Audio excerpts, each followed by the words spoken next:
Hello everyone. आज हम करते हैं लॉज ऑफ मोशन के ऊपर न्यूमेरिकल्स।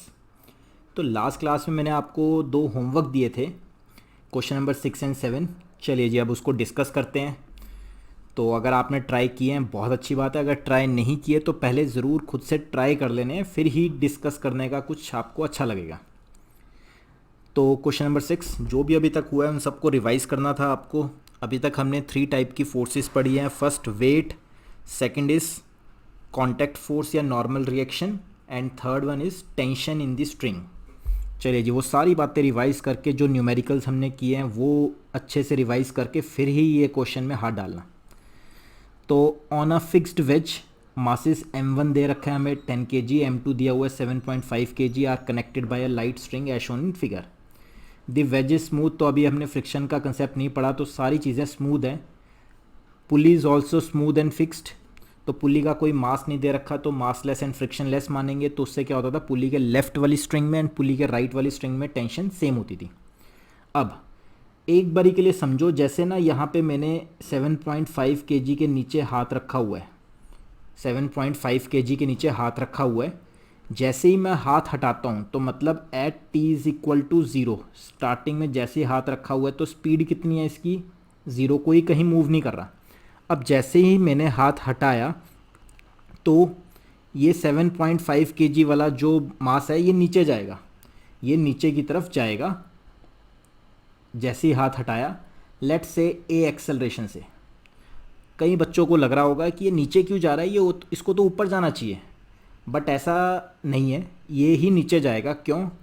क्योंकि अगर तो 10 kg वाला जो मास है वो सीधा सीधा ऐसे लटका होता पुली से कि यहाँ 10 kg होता, यहाँ 7.5 kg होता, तो ठीक है, समझ आता है कि 10 kg वाले को ही नीचे जाना चाहिए था। लेकिन इस फिगर में क्या हो रहा है, 10 kg वाला थोड़ा स्लांटिंग में है, तो इसका जो 10G होता था, 10G जो होता था उसके दो कंपोनेंट बनेंगे।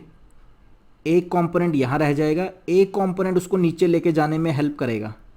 तो क्या पता वो जो ये वाला कंपोनेंट है, ये 10G जो है मतलब 7.5G से छोटा हो, तो मतलब जो इसका इफ़ेक्टिव वेट लगेगा इस डायरेक्शन में तो वो हो सकता है 7.5 के वेट से भी कम हो।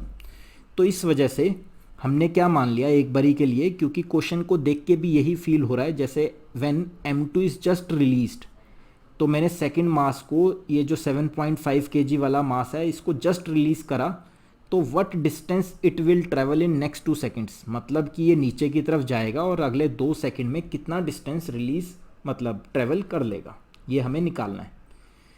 तो एक बारी के लिए मान लेते हैं, अगर अभी भी किसी बच्चे को डाउट है कि ये नीचे क्यों जा रहा है, एक बारी के लिए मान लेते हैं नीचे जा रहा है। अगर तो लास्ट में एक्सेलरेशन का आंसर आ गया पॉजिटिव तो हम ठीक सोच रहे थे। अगर बाई चांस एक्सेलरेशन आ जाती है, जैसे मान लेते हैं -1 आ जाती है, तो इसका क्या मतलब रहेगा कि हम जो सोच रहे हैं उस डायरेक्शन से ठीक ओपोजिट डायरेक्शन में सिस्टम चल रहा है और मैग्नीट्यूड वही रहेगा 1 मीटर पर सेकेंड स्क्वायर। तो देख लेते हैं एक्सेलरेशन का आंसर पॉजिटिव आता है या नेगेटिव आता है। तो मैंने क्या किया, ये सिस्टम इस तरह से मूव कर रहा है कि 7.5 kg वाला जो मास है वो नीचे की तरफ जा रहा है एंड 10 kg वाला जो मास है वो ऊपर की तरफ जा रहा है, स्लाइड हो रहा है किसी सेम ए एक्सेलरेशन से। ओके, अब बनाते हैं बारी बारी फ्री बॉडी डायग्राम्स। तो 7.5 kg वाला जो है, जब मैंने उसे रिलीज़ करा, अच्छा जी वो नीचे जा रहा है, तो नीचे जा रहा है तो नीचे क्या जा रहा है, क्यों जा रहा है, वेट हर बॉडी का लगता है वर्टिकली डाउनवर्ड। क्या किसी के साथ कांटेक्ट में है, नहीं है। क्या ऊपर रस्सी से बंधा हुआ है, हाँ जी बंधा हुआ है, तो रस्सी में क्या आती है, टेंशन टी, तो टेंशन आई टी। फिर भी ये कहाँ जा रहा है, नीचे जा रहा है। कितने से जा रहा है जी, तो नीचे वाला वेट माइनस ऊपर वाली टेंशन फोर्स, नीचे वाला फोर्स माइनस ऊपर वाली force is equal to mass into acceleration, equation number 1। अब आपको जो बहुत ध्यान से देखनी है वो देखनी है 10 kg वाले का फ्री बॉडी डायग्राम। सबसे पहले हर बॉडी का लगता है वर्टिकली डाउनवर्ड लगता है वेट, तो इसका लगा 10G नीचे की तरफ। किसी के साथ टच में, हाँ जी है, इंक्लाइंड प्लेन के साथ टच में है, तो क्या लगेगा, कांटेक्ट फोर्स कहाँ लगेगा, कांटेक्ट के perpendicular and away from body. तो 10 के ऊपर मैंने नॉर्मल रिएक्शन दिखा दिया आपको। तो नॉर्मल रिएक्शन हम दिखा देते हैं फिगर में, थोड़ा अच्छा एक बार फिर से दिखा देते हैं। तो ये लगी जी नॉर्मल रिएक्शन, कॉन्टैक्ट के perpendicular and away from the body due to which normal reaction is appeared. तो इंक्लाइंड प्लेन की वजह से परपेंडिकुलर डायरेक्शन में नॉर्मल रिएक्शन मैंने दिखा दी। थर्ड, क्या ये ब्लॉक किसी रस्सी से बंधा हुआ है? हाँ जी बंधा हुआ है, तो रस्सी में क्या आएगी? Tension T. क्योंकि पुली मासलेस एंड फ्रिक्शनलेस है तो पुली के लेफ्ट वाली स्ट्रिंग में एंड पुली के राइट वाली स्ट्रिंग में टेंशन सेम होगी, तो मैंने इसीलिए इसको भी क्या ले लिया? टी ही ले लिया। तो टेंशन ये मैंने दिखा दी टी। तो ये दोनों ही टेंशन्स मैंने सेम दिखाई क्योंकि पुली मासलेस है तो पुली के लेफ्ट वाली स्ट्रिंग में और पुली के राइट वाली स्ट्रिंग में टेंशन होगी सेम। अब देखो मैंने क्या करना है, एक्स एक्सिस और वाई एक्सिस डिसाइड करते हैं, क्योंकि कॉन्टैक्ट फोर्स जो एन है एंड टी है ये दोनों तो है परपेंडिकुलर डायरेक्शंस में। तो मैंने एक बारी के लिए कह दिया ये एक्स एक्सिस है जी, ये वाई एक्सिस है। तो टी और एन को रिजॉल्व नहीं करना, लेकिन जो ये 10 kg वाला जो वेट है 10g, ये ना तो एक्स एक्सिस में है ना तो वाई एक्सिस में है, तो इसको रिजॉल्व करना पड़ेगा। तो 10g को करते हैं रिजॉल्व। तो लास्ट क्लास में हमारी एक बारी बात हुई थी कि किन्हीं भी दो लाइंस के बीच में अगर एंगल हो कुछ थीटा, तो उन दोनों के परपेंडिकुलर लाइंस के बीच में भी एंगल कितना होता है? थीटा। तो बड़े ध्यान से देखना, ये इंक्लाइंड प्लेन के बीच में एंगल कितना है? 30 डिग्री। तो ये जो पहली लाइन है इंक्लाइंड प्लेन वाली लाइन, इसके परपेंडिकुलर तो हो गई ये हमारी वाई एक्सिस एक लाइन, एंड सेकंड जो लाइन है बेस वाली लाइन, इसके परपेंडिकुलर होगी हमारी ये वर्टिकल लाइन 10g वाली लाइन। तो यानी कि ये एंगल कितना होगा? 30 डिग्री। तो 10g के बने जी दो कंपोनेंट, रिजॉल्व का साइन लगाया। वाई एक्सिस में कितना आया? 10g cos 60 degree, cos 30 degree sorry, and जिसके साथ एंगल नहीं बन रहा वो कितना आएगा? यहाँ पे कितना आएगा? 10g sin 30 degree. ओके, तो अब पूरी तरह से हमने 10 kg वाले को भी फ्री बॉडी डायग्राम बना के उसका फ्री बॉडी डायग्राम बन रहा है। तो 10 kg वाले पे क्या क्या लग रहा है? एक नीचे लगा 10g cos 30 डिग्री एक फोर्स, एक ऊपर लगी कॉन्टैक्ट फोर्स जो उसको बैलेंस कर लेगी, नीचे क्या लगी? 10g sin 30 डिग्री, एंड ऊपर रस्सी से बंधा हुआ था तो क्या लगी? Tension T. फिर भी ये कहाँ जा रहा है? ये ऊपर जा रहा है जी, ए की एक्सेलेरेशन से इस तरह से जा रहा था, एक्सेलेरेशन मैंने दिखा रखी है। तो इसका मतलब क्या ये इंक्लाइन प्लेन के अंदर तो नहीं घुस रहा? बहुत ध्यान से देखना, इक्विलिब्रियम में क्या होगा? क्या ये इंक्लाइन प्लेन के अंदर तो नहीं जा रहा? तो यानी कि ये वाला फोर्स, वाई एक्सिस के दोनों फोर्स इक्वल एंड ऑपोजिट होंगे। तो N should be, normal reaction निकालनी नहीं थी, निकालनी भी होती तो 10g cos 30 डिग्री के बराबर आती। ओके, अगर मैं g को मान लेता हूँ 10, तो 10 × 10 cos 30 degree, cos 30 degree is √3/2, तो ये कितना आता है? 100 √3/2, तो 50 √3 आ गई कॉन्टैक्ट फोर्स। इतने मैंने न्यूटन निकालनी नहीं है, फिर भी वैसे ही। चलिए जी, फिलहाल दूसरी इक्वेशन बनाते हैं। तो क्योंकि ये 10 kg वाला मास ऊपर की तरफ जा रहा है तो ऊपर फोर्स है टेंशन, तो टेंशन बड़ी फोर्स होगी, तो बड़ा फोर्स माइनस छोटा फोर्स। नीचे क्या लग रहा है? 10g sin 30 डिग्री, बड़ी फोर्स माइनस छोटी force is equal to mass into acceleration, equation number 2। तो ठीक है जी, इक्वेशन नंबर 2। अब दोनों को कर देते हैं ऐड, मुझे एक्सेलरेशन निकालनी है यहाँ से। दोनों को करा ऐड, टी से टी कट, तो यहाँ पे मेरे पास 2 इक्वेशंस हैं एंड 2 ही अननोन्स हैं। कौन कौन से अननोन्स हैं? Tension T and acceleration A. Add करा तो टी से T cut, 7.5g minus sine 30 degree होता है हाफ, तो हाफ लिख दो साइन 30 डिग्री की जगह, तो ये कितना आ गया जी? 5g is equal to 10 + 7.5, 17.5 into a. 7.5g minus 5g is 2.5g is equal to 17.5 into a. तो एक्सेलरेशन निकालनी है, कितनी आ गई? 2.5g अपॉन 17.5, तो ये पॉइंट से पॉइंट कट, 25 7 जा, तो एक्सेलरेशन कितनी आ गई जी? g/7। g अभी भी मैंने कुछ नहीं डाला, तो एक्सेलरेशन कितनी आ गई? g/7। चलो जी, ये एक बना के रख लिया हमने, एक्सेलरेशन आ गई इस पूरे सिस्टम की g/7। देखो पॉजिटिव आया, +g/7 आंसर आया, यानी कि ठीक किया था हमने, ये सिस्टम नीचे ही जाएगा ए एक्सेलरेशन से। अब तो ठीक है जी, कितने की एक्सेलरेशन से जा रहा है, A is equal to g by 7 के एक्सेलरेशन से नीचे जा रहा है। इनिशियल वेलोसिटी कितनी है, 0। एक्सेलरेशन क्या आई, कांस्टेंट, कितनी आई, जी बाई 7। तो जब एक्सेलरेशन कांस्टेंट होती थी तो हमारी काइनामेटिक्स में चलते हैं। अब काइनामेटिक्स की इक्वेशन वैलिड होती थी U T plus half A T square. कह रहे 2 सेकंड में कितना डिस्टेंस ट्रैवल कर देगा, तो डिस्टेंस हमें निकालनी है। इनिशियल वेलोसिटी कितनी है, 0, हाफ एक्सेलरेशन कितनी आई, जी बाई 7, टाइम कितना दिया हमें, 2 सेकंड, 2 का स्क्वायर, तो 2 से 2 कट, 2g/7 ये आया जी इस क्वेश्चन का फाइनल आंसर, 2g/7। तो आंसर आया 2g/7। तो लास्ट में आप g की वैल्यू डाल सकते हो, या तो 9.8 या तो 10। अगर मैं कहता हूँ कि चलो इजी बनाने के लिए 10 ले लेते हैं, तो 20/7 मीटर कितना डिस्टेंस ट्रैवल करेगा ये अगले 2 सेकंड में, 2g/7 लिख दो या 20/7 मीटर। ये आया जी इस क्वेश्चन का फाइनल आंसर। तो देखा आपने किस तरह से 2 चैप्टर्स को मिक्स किया जाता है। तो इसमें लॉज ऑफ मोशन भी लग गया एंड काइनामेटिक्स भी लग गया। चलिए जी, बहुत ही अच्छा क्वेश्चन था क्वेश्चन नंबर 6। नेक्स्ट हम डिस्कस करते हैं क्वेश्चन नंबर 7। तो ये भी मैंने आपको होमवर्क दिया था, ट्राई किया है, बहुत अच्छी बात है। ट्राई नहीं किया तो अभी करो, मेरे कराने से पहले आपका ट्राई ज़रूर हो जाना चाहिए।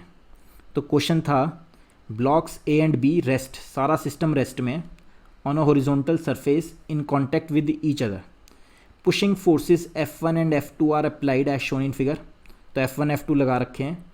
वेट ऑफ ए, तो वेट ऑफ ए दिया हुआ है 30 न्यूटन। तो ए का वेट जो है जी वो है 30 न्यूटन, डायरेक्ट वेट ही दे दिया, mg की वैल्यू दे दी 30। And that of B is 20 newton, तो बी का वेट दिया हुआ है जी 20 न्यूटन।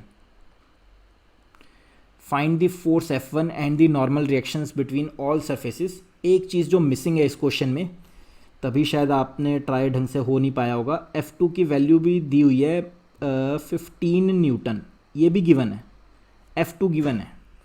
तो F2 गिवन है 15 न्यूटन। तो बेसिकली मुझे क्या निकालना है, F1 एंड बाकी सारे कॉन्टैक्ट फोर्सेस जितने भी लगेंगे, जिसके भी बीच में लगेंगे। चलिए जी, तो ये आप मान के चलो कि F2 दे रखा है आपको 15 न्यूटन, ए का वेट नीचे 30 न्यूटन लग रहा है, बी का वेट नीचे 20 न्यूटन लग रहा है। F1 मुझे निकालना है कितना लगेगा, F2 दे रखा है 15 न्यूटन, कहीं कोई फ्रिक्शन नहीं है। चलिए जी ट्राई करते हैं। तो F2 दे रखा है 15 न्यूटन। तो B का वेट, चलो पहले B का फ्री बॉडी डायग्राम बनाता हूँ मैं। तो B पे क्या क्या लग रहा है, तो B पे एक वेट लगेगा नीचे, कितना दे रखा है 20 न्यूटन, mg की वैल्यू दे रखा है 20 न्यूटन। फिर नीचे B ग्राउंड के साथ टच में है, तो contact force on B due to ground. तो मैंने क्या किया, B का फ्री बॉडी डायग्राम बनाया, बहुत ध्यान से देखिए दोबारा से।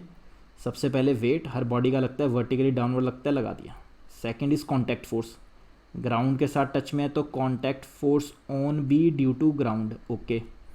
फिर थर्ड इज टेंशन, नहीं अभी और भी कॉन्टैक्ट में है, ए के साथ भी कॉन्टैक्ट में है, तो ए भी फोर्स लगाएगा, कॉन्टैक्ट फोर्स कहाँ लगाएगा, कॉन्टैक्ट के perpendicular and away from body, तो contact force on B due to A, okay. फिर टेंशन इन द स्ट्रिंग, कोई रस्सी नहीं है। फिर F2 भी लग रहा है, तो B पे जो F2 लग रहा है वो यहाँ लग रहा है लेफ्ट साइड पे, कितना लग रहा है 15 न्यूटन, ये भी गिवन है। और B कहीं मूव नहीं कर रहा, तो कहीं मूव नहीं कर रहा तो इसका क्या मतलब हो गया, ऊपर वाले forces should be equal to नीचे वाले फोर्सेस, लेफ्ट वाले forces is equal to right वाले फोर्सेस। तो B पे सबसे पहला ही आंसर मैं निकाल रहा हूँ, ऊपर वाला force, contact force on B due to ground is equal to, एक आंसर आ गया जी 20 न्यूटन। मुझे सारे कॉन्टैक्ट फोर्सेस निकालने हैं, तो ये एक आंसर है। चलो जी, तो contact force on B due to A, left वाले forces is equal to right वाले फोर्सेस, तो ये आ गया 15 न्यूटन। 2 आंसर आ गए जी आपके पास। ठीक है जी, अब हम बनाते हैं ए का फ्री बॉडी डायग्राम। तो ए का फ्री बॉडी डायग्राम, सबसे पहले वेट हर बॉडी का लगता है, वर्टिकली डाउनवर्ड लगता है, तो ए का वेट लग गया नीचे, कितना लग गया 30 न्यूटन गिवन है क्वेश्चन में। देन अब कांटेक्ट फोर्स, ए नीचे से ग्राउंड के साथ टच में है तो क्या बना, contact force on A due to ground, कहाँ लगा, ग्राउंड के away and perpendicular to the contact. फिर देखो ध्यान से, इस पे F1 एक फोर्स कैसे लग रहा है, लाइक दिस। तो फोर्स वेक्टर क्वांटिटी है, तो इसके दो कंपोनेंट है, एक इस डायरेक्शन में आएगा, एक इस डायरेक्शन में आएगा, तो एक नीचे और एक राइट साइड में। जिसके साथ एंगल बन रहा है वो क्या आएगा, कॉस, तो F1 कॉस 30 डिग्री इस तरह से, एंड नीचे की तरफ क्या आएगा, F1 साइन 30 डिग्री। तो नीचे एक फोर्स लगा जी F1 साइन 30 डिग्री, एंड एक राइट में लगा, क्या लगा, F1 कॉस 30 डिग्री। ये बाहर से फोर्स लगा था। क्या ए ब्लॉक किसी और के साथ कांटेक्ट में है, हाँ जी है। किसके साथ था, बी के साथ। देखो असली फिगर में बी के साथ कांटेक्ट में, तो बी क्या करेगा, कांटेक्ट फोर्स लगाएगा ए के ऊपर। तो contact force on A due to B. अब और देखो, क्या ए किसी रस्सी से बंधा हुआ है, नहीं बंधा हुआ, ठीक है जी। तो ए इक्विलिब्रियम में, तो ऊपर वाले forces should be equal to नीचे वाले फोर्सेस, एंड लेफ्ट वाले forces should be equal to right वाले फोर्सेस। तो लेफ्ट एंड राइट, राइट में कौन सा फोर्स है, F1 cos 30 डिग्री, लेफ्ट में कौन सा फोर्स है, NAB। NAB contact force on A due to B, या फिर contact force on B due to A का आंसर सेम होना चाहिए मैग्नीट्यूड वाइज। तो ये हो गया जी 15। F1 मुझे निकालना है, cos 30 डिग्री की वैल्यू √3/2। तो F1 यहाँ से कितना आया, 15 × 2 30, 30/√3। अगर हम रैशनलाइज करें तो √3 से मल्टीप्लाई, √3 से डिवाइड, नीचे क्या हो गया, √3 × √3 3, 3 से 30 कट हुआ तो ये आ गया 10√3 न्यूटन।